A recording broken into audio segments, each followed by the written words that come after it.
आप देख रहे हैं बीए न्यूज। खबर हमारी, फैसला आपका। इस वक्त की बड़ी खबर उन्नाव से है, जहां उत्तर प्रदेश के उन्नाव जिले में सोमवार को प्रदेश सरकार के पशुधन मंत्री एवं जिले के प्रभारी मंत्री धर्मपाल सिंह ने जिला अस्पताल का औचक निरीक्षण किया। निरीक्षण के दौरान मंत्री को अस्पताल परिसर में तमाम खामियां और गंदगी मिली, जिससे वे खासे नाराज नजर आए। इस औचक निरीक्षण के बाद स्वास्थ्य विभाग में हड़कंप मच गया है। मंत्री ने स्पष्ट किया कि भविष्य में यदि सुधार नहीं हुआ तो जिम्मेदारों पर कड़ी कार्रवाई की जाएगी। अब देखना होगा कि प्रभारी मंत्री की फटकार के बाद अस्पताल की तस्वीर कितनी बदलती है। बता दें कि मंत्री ने सबसे पहले अस्पताल परिसर की साफ सफाई पर सवाल उठाते हुए सीएमएस डॉक्टर फौजिया अंजुम को फटकार लगाई। निरीक्षण के दौरान मंत्री को महिला अस्पताल के शौचालयों में भी गंदगी मिली, जिस पर उन्होंने कड़ी नाराजगी जताई और तत्काल सफाई के निर्देश दिए। प्रभारी मंत्री ने अस्पताल में भर्ती मरीजों से उपचार संबंधी जानकारी ली और उनकी समस्याएं सुनी। उन्होंने डॉक्टरों को निर्देश दिया कि मरीजों को बेहतर इलाज और समय पर सेवा मिलनी चाहिए। मंत्री ने कहा कि स्वास्थ्य सेवाओं में किसी भी तरह की लापरवाही बर्दाश्त नहीं की जाएगी। निरीक्षण के दौरान उन्नाव से सांसद साक्षी महाराज, जिलाधिकारी गौरांग राठी, एसडीएम सदर क्षितिज द्विवेदी समेत अन्य प्रशासनिक अधिकारी मौजूद रहे। मंत्री धर्मपाल सिंह ने जिलाधिकारी को निर्देशित किया कि अस्पताल की सफाई व्यवस्था को प्राथमिकता दी जाए और जिम्मेदार अधिकारियों से जवाब तलबी की जाए। सफाई आप सफाई कर दीजिए और जरूरत है सर, तो पूरा सफाई कर देखिए, सफाई बहुत आवश्यक है। ये आप लोग इतना नहीं, बहुत गंदा एसडीएम साहब। हाँ,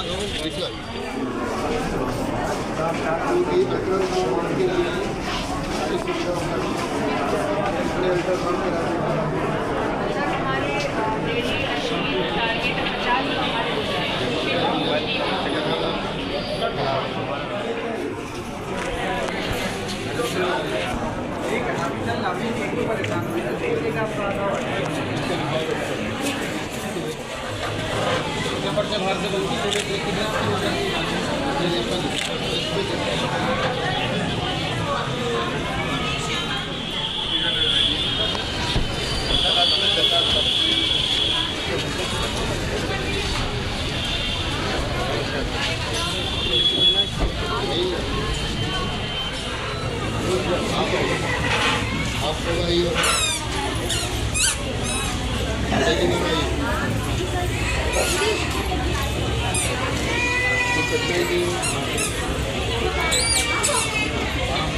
आपको कैसे दवा मिलती है? चीनी बहुत खराब बात है, मैं आपको तो बहुत खराब बात। आप जवाब भी दे रही हो और आप गंदा पड़ा है, तब सॉरी बोलना चाहिए। नहीं, क्या सॉरी, हम बोलेंगे तब बोलेंगे। सरकार की प्राथमिकता है और अस्पताल भी स्वच्छ नहीं होंगे तो बाकी लोग क्या संदेश लेंगे? आइए। नहीं, आज तो मैं गया था जिला अस्पताल में। नहीं, किसी पत्रकार का प्रवेश बजट नहीं, आज इतनी जनता थी और वो हैंगर में लगता है और उसमें नींबू और मिर्च लगते हैं। मित्र, इस समय देश और देश की जनता बहुत आक्रोशित है और ऐसे बयान सच में देश की गरिमा को ठेस पहुंचाने का काम करते हैं।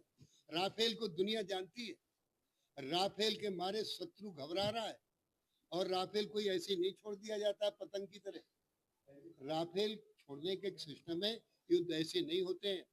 देश की जनता का अनुसार देश के प्रधानमंत्री माननीय मोदी जी ने कहा, आतंकवादियों को कहीं से किसी भी तरीके से बख्शा नहीं जाएगा।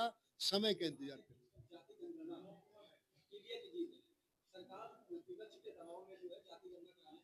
मित्र, आपका सवाल अच्छा है।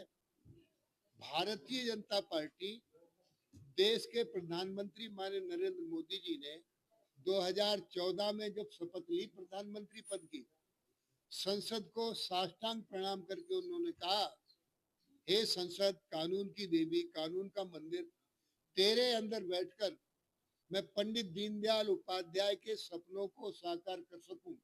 पंडित दीनदयाल उपाध्याय के सपने थे गांव के, शहर के, नगर के अंतिम छोर पर खड़ा व्यक्ति, जिसकी कोई बात नहीं सुनता है, जिसे घर बैठे न्याय नहीं मिलता है, जो शोषित है, पीड़ित है, दलित है, उपेक्षित है, ऐसे व्यक्ति की चिंता पंडित दीनदयाल उपाध्याय ने की। दीनदयाल उपाध्याय के सपने को साकार करने के लिए देश के प्रधानमंत्री माननीय नरेंद्र मोदी जी ने इस विजन को लिया है। इन लोग समय लगता है, ये तो भारतीय जनता पार्टी का पीडीए का तो पहले से ही जनगणना का है, ये तो इन्होंने नकल कर ली है। आज आपने समीक्षा बैठक करी है, बैठक में किन बिंदुओं पर चर्चा हुई है और क्या दिशा निर्देश दिए गए? देखिए, आज उन्नाव जनपद का प्रभारी मंत्री होने के नाते योगी सरकार की दो प्राथमिकताएं हैं। नंबर 1 विकास, नंबर 2 सुरक्षा। उन्नाव का सर्वांगीण विकास हो, इस पर बहुत गंभीरता से स्वास्थ्य, शिक्षा, सुरक्षा, खाद्यान्न, विद्युत सभी बिंदुओं को लेकर अधिकारियों को निर्देशित किया गया है। रोटी, कपड़ा, मकान की जो प्राथमिकता है, गरीबों के आवास ठीक से बन जाए, खाद्यान्न वितरण की व्यवस्था ठीक से हो जाए, पहुंच मार्ग सब दुरुस्त कर दिए जाए, तो पढ़ाई के संबंध में भी अच्छी तरीके से प्रवेश करा दिए जाए प्राथमिक विद्यालयों में, और सुरक्षा के संबंध में, स्वास्थ्य के संबंध में सभी निर्देश दे दिए गए हैं। बिजली की व्यवस्था भी ठीक रहे, तो इस तरीके से सभी विभागों से मेरे द्वारा बात कर ली गई है। सुरक्षा के संबंध में सारी क्षेत्राधिकारियों के माध्यम से चाक चौबंद व्यवस्था रहे, थानों में कोई अपराध छिपाया न जाए। यदि किसी थाने में कोई अधिकारी, दरोगा अपराध छिपाने की कोशिश करता है तो पुलिस अधीक्षक द्वारा कड़ी कार्रवाई के निर्देश दिए गए हैं। तो इस तरीके से जो योगी सरकार की प्राथमिकता के दो बिंदु हैं, विकास और सुरक्षा, इस पर संपूर्णता से चर्चा की। गोबर से जो गाय के गोबर से पेंट बनेगी, उससे पेंट कराया जाएगा, इसके लिए आपका विभाग कितना तैयार है और क्या इसमें आपका? देखिए, आज समीक्षा में सबसे पहले नंबर पर मैं अपने उन्नाव के सभी जनप्रतिनिधियों को योगी सरकार की ओर से थैंक्स बोलना चाहता हूं। सभी ने 100 कुंटल भूसा गायों को दान देने का वचन दिया है। जिलाधिकारी के माध्यम से वो भूसा जमा हो जाएगा, भूसा बैंक जनपद उन्नाव में बन जाएगा। दूसरा, निराश्रित गौवंश योगी सरकार की प्राथमिकता है। कोई भी जो छुट्टा पशु है, बड़ी समस्या है, जब तक गाय दूध देती है तब तक पशुपालक किसान पालता है, दूध नहीं देती है तो वो छोड़ देता है। तो इसके लिए भी हमने पूरा प्रबंध किया है। हम रेडियम बेल्ट भी बनवा रहे हैं ताकि एक्सीडेंट से भी बचें। दूसरा, इसके लिए हमने कृत्रिम गर्भाधान की विशेष व्यवस्था की है। नस्ल सुधार, जो गाय 2 लीटर या 1 लीटर दूध देती है, वो कृत्रिम गर्भाधान से बछिया पैदा होगी तो 10 और 12 लीटर दूध देगी। देसी गाय का दूध नहीं, अमृत होता है, तो इसलिए देसी गाय का दूध जनपद उन्नाव को उपलब्ध हो। नस्ल सुधार, और मुख्यमंत्री की समीक्षा में अभी मैंने समीक्षा की है, नस्ल सुधार में उन्नाव जनपद ए ग्रेड में प्रदेश में आया है, तो इस पर ध्यान देने की बात कही है।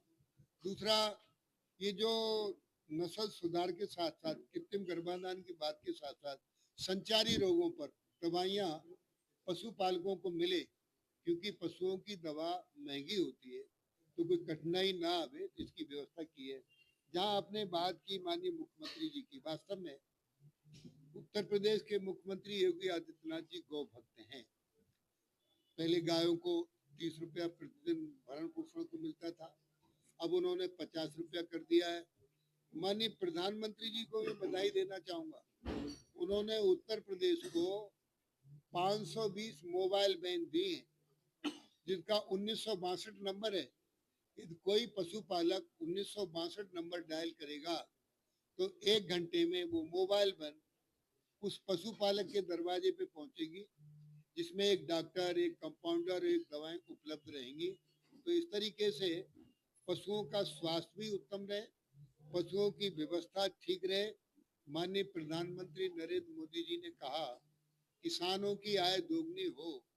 किसानों की आय दोगुनी मात्र खेती से नहीं होगी, पशुपालन से भी होगी। तो पशुपालन में जो हमारी विशेष योजनाएं हैं, गौ पालन, मुर्गी पालन, सुअर पालन, बकरी पालन, जैसे 1 बकरा 10 बकरी, 1,70,000 की स्कीम है, इसमें 90% का अनुदान है। नंदिनी कृषक समृद्धि योजना में 50 गायों की स्कीम है, 64 लाख की है, इसमें 32 लाख का अनुदान है।